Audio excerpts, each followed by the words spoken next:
Hi guys, and welcome to the second Q&A with AOD. This is just a chance for us to answer some of the questions that you guys posted about on the Facebook group, and we'll get straight into it. Basically, the first one is from Paul Dale, and he asks, how can I go about developing mental toughness? So we're going to talk about that, a few different things, really start with just how we thought about defining it.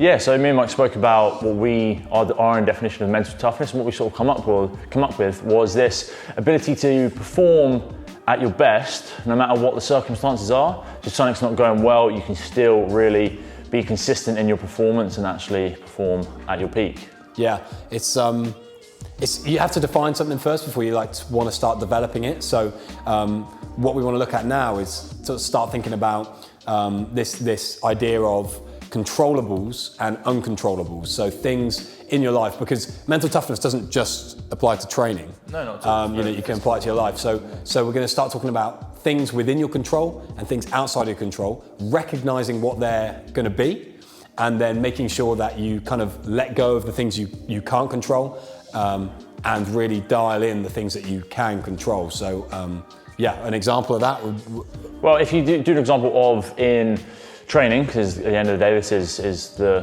whole idea of the group. Say you're in the middle of a workout. We can use the team at SID as a good example. There's a workout there that started with, or in it had so many calories on an assault bike. Mike and Shelley jumped on their assault bike, started powering away, and the assault bike didn't switch on.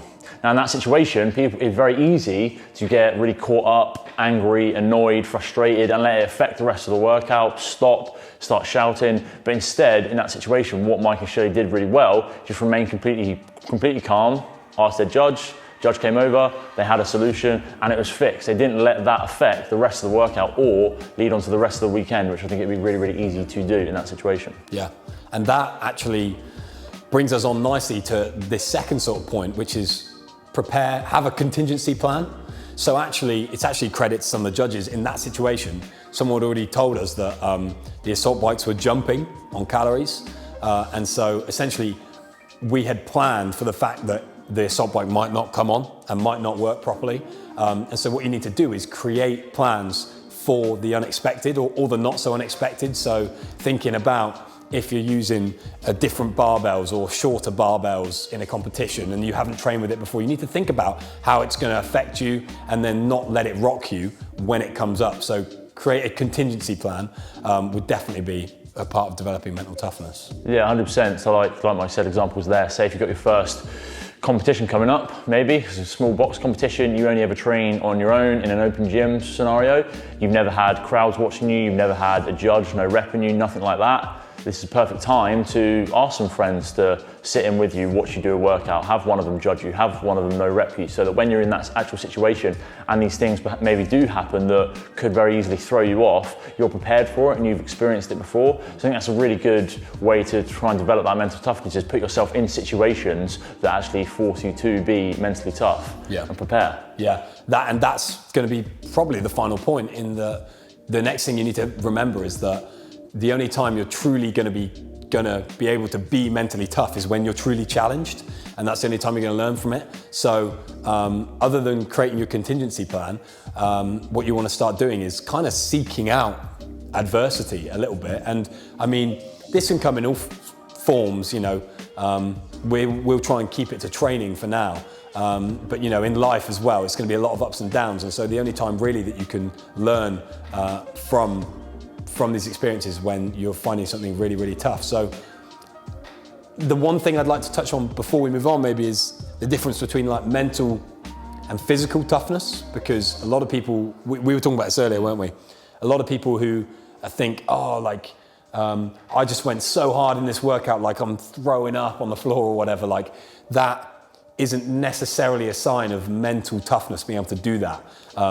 It's more a physical thing. So the Stoic philosophy is talking about controlling one thing, and you can only control one thing, and that's about controlling the inside of your own head and how you respond to situations. So really, I think developing mental toughness is something you can practice every day, not just in a fitness related aspect, and you essentially need to govern the inside of your own head calmly and collectively and not react to things. So when things don't go your way, you're not reacting and causing a fuss, you're basically mentally preparing to put forward the best outcome or put your best foot forward. Anything to add to that, mate? No, I think that's yeah. So that's mental toughness on the first one, and that takes time. You know, it's a skill, just like anything else. The second one from Chris Ramsden, is about what are the best things to eat during a competition, talking meal timings, things like that. Also, how about if the competition's more than one day, mainly in regards to keeping energy levels up, etc., etc. So, yeah, this is a huge topic. People literally spend this part of their careers just doing fueling for competitions. So we'll just cover it as a very broad spectrum, just so you guys get an idea of what to do if you are maybe doing a competition. So first things first, obviously, if you're in a CrossFit comp, which is that as an example, multiple events in a day, potentially starting very early, potentially ending quite late. So the main thing you want to focus on is making sure you're full enough to compete the whole day, actually, like, you know, not feeling stupidly hungry, but equally not eating so much or eating the right things so you're not overly bloated or fall through those days. So as a brief overview, it needs to be in the mornings, maybe cutting down your protein, okay?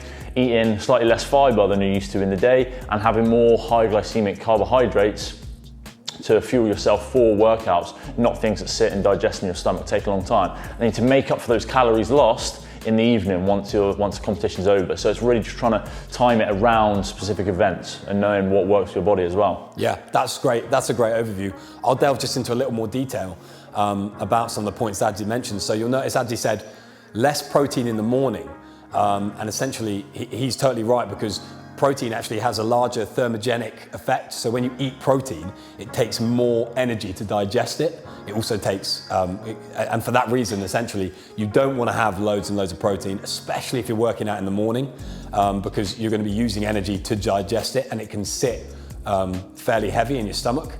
Adzi also said lower fiber as well, and he's totally right, because essentially what fiber does is slow down the time that food takes to go through your digestive tract, which is great when you're looking to digest food well. But things like between events, when you only have 90 minutes between an event, you need to get food in that's going to be quickly absorbed so that you can restore that muscle glycogen so you're ready to go. And so low fiber foods are going to be good. So really, if you're actually talking what sort of foods are we talking about? Well, in the morning, you're talking about things like muesli with fresh fruit and things like that. That would be a really good option, and milk and things like that. Between events, things that sit well in your stomach, like again, dried fruit, malt loaf, things like that. Yeah. Even energy drinks, as in like Lucozades, immediately post-workout. And when I say immediately, I'm not talking about, you know, you don't need to come off the floor shouting, give me my Lucozade, you know, like, but in that hour, in that half an hour after your workout, once you've cooled down, go get some food in you. Otherwise, you're going to be pretty hungry. And then, like Adzi said, what you can do in the evening is make that back up. So in the evening, you can get your big leafy greens in, because they can be quite fibrous. You can get some more fats in, nuts and seeds and whatever, because these things take longer to digest, but you want to make the calories up, and you also want to make sure you're eating good whole foods. You don't want to just live off Red Bull and malt loaf all day, otherwise you're going to feel like, you know, shit. Yeah, absolutely. So definitely worth consuming more in the evening, good high quality foods, because you have more time to digest. Yeah, like through a competition, you're going to burn a lot of calories, so you want to make sure you're not putting yourself in a big calorie deficit over a weekend. You can easily do that, a couple thousand calories, if you just get home, go straight to bed because you're knackered. You need to make sure you still are eating enough, especially if it is a multiple day competition. Like Mike said, I don't think timing's a massive impact on it. It wants to be, obviously you've got a couple hours between events. Maybe you have an event in the morning, 9 a.m, and then you have another one at 11, then maybe you don't have another one till 3 or 4 o'clock. In that bigger window, that's when you can maybe try and get a little bit more food in, a bit more of an actual meal per se. But when you've only got an hour between events, you don't want to be having anything big, especially then. It wants to be, yeah, those high glycemic carbs, those Lucozades, those malt loaves, fruits, things like that, just that quick to get in your system a lot of sugar, really. And then hydration is the next one we're going to talk about, guys. So again, everyone focuses on their nutrition during the weekend and really gets all their prep meals and everything ready, but you never see people rocking up with a big cooler bag full of liquids for a weekend. And that is just as important as your nutrition. Think about including warm-ups, including cool downs, including your working time, especially if you've got a longer endurance event.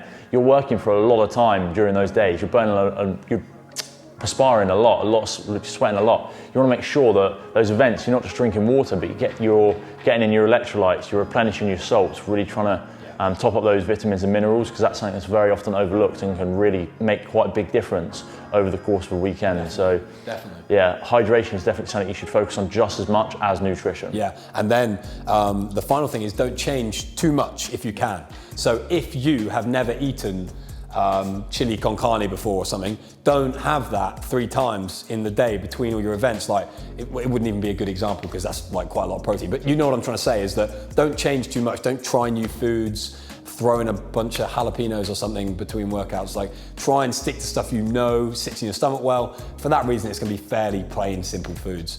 And then in the evening, like I say, when you've got a bit more time, you can eat what you normally eat. And that'll be it really for competition nutrition, without going into like the really big peaks of it. I wouldn't worry too much about protein. You only need about, 1 gram to 1.5 grams total per 1 to 1.5 grams per kilo body weight total through the whole day. You don't want to have loads and loads, and then like Adzi said, get most of it in a couple of meals in the evening. So yeah, that's it for comp nutrition. The next one, also from Ramo, was about will we put in a team to Wodapalooza in 2021? I quite fancy a trip to Miami. It looks awesome. Yes, if you want to give us the money to go, Ramo, quite happily. What's a flight to Miami? Yeah, probably quite a lot, the whole weekend. I think we haven't really properly debriefed from Sid in Norway, and obviously the teams did amazingly there. It's team competitions through this season so far. We've really enjoyed it. The team's really enjoyed it. It's something we want to do in the future and continue to do, definitely. We want to really put these teams to the highest level, and I think Wodapalooza is one of those events that everyone really wants to go to because it is such a cool event. Just watching it over the weekend, it is awesome. Like, who doesn't want to go out to Miami for a bit? So who knows, next year, if we're in a place and the team's in a place, we have people in that team who want to compete and can afford to go and take the time out, then I think it's definitely something we'll want to go and we'll want to go and do. I mean, the standard's pretty high, but the standard is just always getting higher, so it's not really an excuse. Miami 2021, you heard it here first, so let's do that. Scaled, you mean? Yeah, scaled. No, it's not going to be scaled. Final question from Lois Smith is, what does MCD stand for apart from McDonald's? I mean, that was my first go-to. Yeah, I think Lois has seen that in her programming. So for any of you that have programming, Harry's Lois's coach. So what he's done, I think, is basically abbreviate the title of something into a certain slot in the program so that he knows the sort of stimulus he wants her to get out in that week, in that part of the session. MCD stands for mitochondrial development, and so essentially we're gonna explain that. Shall I explain that now? Yeah. So what we need to look at first with mitochondrial development, because most people would just be like, what the hell are they talking about? Well, if we look at the factors that affect your fitness, okay, we can look at some cardiorespiratory factors. So that are things involving your heart and your lungs and your blood vessels, okay? And so essentially, your mitochondria are little powerhouses in your muscle cells, okay? And they take fats and carbohydrates, they bring them in, they break them down, and they create energy, which then the muscle can use and you can carry on working out. And so essentially, when you're trying to develop your mitochondria count, what you're doing is doing a certain type of workout that's been proven to show certain progressions in developing more mitochondria per unit of muscle fiber, if that makes sense. So we have mitochondria that make energy. We're going to do a workout that makes our body adapt to produce more mitochondria, okay?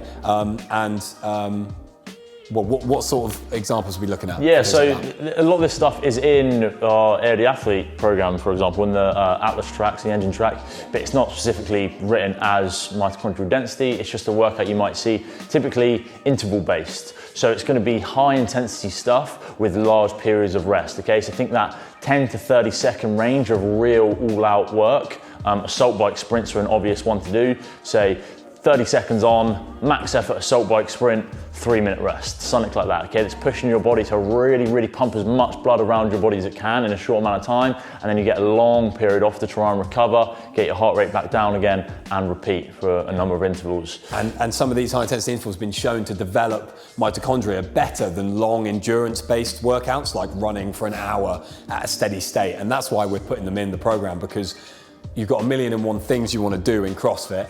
And so, you don't want to spend an hour working on that when you can get, in a lot of studies, a similar or better increase in your mitochondria density through using these high intensity intervals. Yeah, I think if you're on, say for instance, we'll take the Atlas track of the AOD athlete program as an example, you can often see these workouts and think, why am I doing this? Like, why is that day a longer piece? Why is this one a mixed modal piece? Why is this one interval pieces? And it all does have science behind it. We're not just making up random shit off the top of our heads. It all does make sense. There is all some method to the madness. And we do like going into that scientific side of things. So if you ever do wonder about why things are in the program or why things are structured a certain way, please do ask, because we love getting nerdy about it. But absolutely. If you've got any questions about this stuff, just comment below and ask away. If we didn't explain that right, or if you want a little bit more of an example, then do, because you'd be right in saying that you do need to do longer workouts. So you can't just get good at endurance by just doing intervals.